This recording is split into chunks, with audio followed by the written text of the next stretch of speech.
प्रिय भक्तों नमस्कार। भगवती गायत्री का यह दिव्य कवच सैकड़ों विघ्नों का नाश करने वाला है, 64 कलाओं तथा समस्त विद्वाओं को देने वाला और मोक्ष की प्राप्ति कराने वाला है। इस गायत्री कवच के प्रभाव से व्यक्ति सभी पापों से मुक्त हो जाता है और परम ब्रह्म भाव की प्राप्ति कर लेता है। इसे पढ़ने अथवा सुनने से ही मनुष्य 1000 गोदान का फल प्राप्त कर लेता है। ब्रह्मा जी कहते हैं कि यह गायत्री कवच सर्व पावन है, पुण्य का दाता है, पापों का नाशक, पवित्र व समस्त रोगों का निवारण करने वाला है। जो साधक तीनों संध्याओं में इस कवच का पाठ करते हैं उनकी समस्त कामनाएं पूर्ण होती हैं। वे सभी शास्त्रों का तत्व समझ लेते हैं, जिस कारण वे देवताओं में भी उत्तम हो जाते हैं। इसलिए प्रिय मित्रों, आप सभी को प्रतिदिन एक बार गायत्री कवच का पाठ या श्रवण अवश्य ही करना चाहिए। तो चलिए हम गायत्री कवच का पाठ प्रारंभ करते हैं।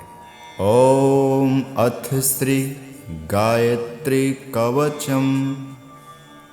ओम अस्य श्री गायत्री कवचस्य ब्रह्मा ऋषिर् गायत्री छंदो गायत्री देवता।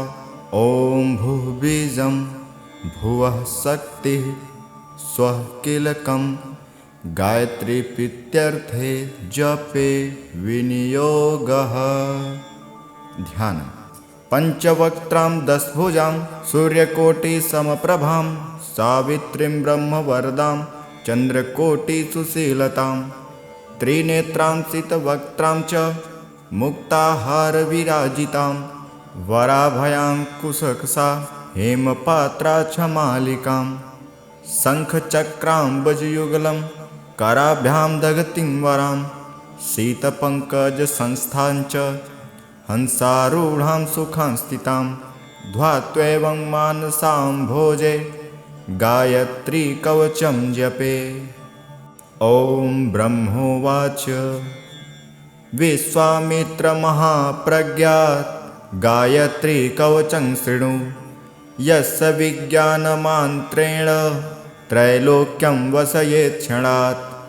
सावित्री मे शिरः पातु शिखायामृतेश्वरी ललाटं ब्रह्मदैवत्या भ्रुवो मे पातु वैष्णवी कर्णो मे पातु रुद्राणी सूर्या सावित्रिकाम्बिके गायत्री वन्दनं पातु शारदा दशनक्षदौ द्विजान् यज्ञप्रिया पातु रसनायां सरस्वती सांख्यानि नासिकां मे कपोलो चन्द्रहासिनी चिम्बुकं वेदगर्भा च कण्ठं पात्वगनासिनी स्तनौ मे पातु इन्द्राणी हृदयं ब्रह्मवादिनी उदरं विश्वभोक्त्री च नाभौ पातु सुरप्रिया जघनं नारसिंही च पृष्ठं ब्रह्माण्डधारिणी पार्श्वौ मे पातु पद्माक्षी गुहं गोगोत्रीपावक्तु उर्वरोकाररूपा च जानुः सन्ध्यात्मिकावतु जङ्घयोः पातु अक्षोभ्य गुल्फयो ब्रह्मशीर्षका सूर्यापद्वयं पातु चन्द्रापादाङ्गुलीषु च सर्वाङ्गदेवजननी पातु मे सर्वदाङ्नघा इत्येतकवचं ब्रह्मान् गायत्रां सर्वपावनं पुण्यं पवित्रं पापघ्नं सर्वरोगनिवारणं त्रिसन्ध्ययः पठेद् विद्वान् सर्वान् कामान् वयाप्नुयात् सर्वशास्त्रार्थतत्त्वज्ञः सः भवेद्विदवित्तमः सर्वयज्ञफलं प्राप्य ब्रह्मान्ते समवाप्नुयात् प्राप्नोति जपमात्रेण